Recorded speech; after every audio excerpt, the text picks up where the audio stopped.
Book 1, Chapter 32, that a prince or commonwealth should not delay conferring benefits until they are themselves in difficulties. The Romans found it for their advantage to be generous to the commons at a season of danger,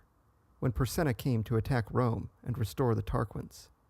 For the Senate, apprehending that the people might choose rather to take back their kings than to support a war, secured their adherence by relieving them of the duty on salt and of all their other burthens, saying that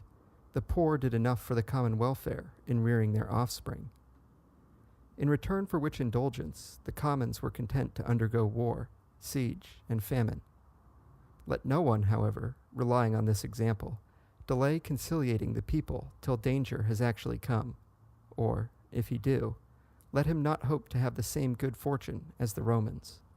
For the mass of the people will consider that they have to thank not him, but his enemies, and that there is ground to fear that when the danger has passed away,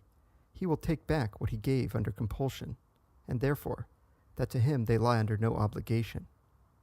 And the reason why the course followed by the Romans succeeded was that the state was still new and unsettled, besides which the people knew that laws had already been passed in their favor, as, for instance, the law allowing an appeal to the tribunes, and could therefore persuade themselves that the benefits granted them proceeded from the good will entertained towards them by the Senate, and were not due merely to the approach of an enemy. Moreover, the memory of their kings, by whom they had in many ways been wronged and ill-treated, was still fresh in their minds. But since like conditions seldom recur, it can only rarely happen that like remedies are useful. Wherefore, all, whether princes or republics, who hold the reins of government, ought to think beforehand of the adverse times which may await them, and of what help they may then stand in need,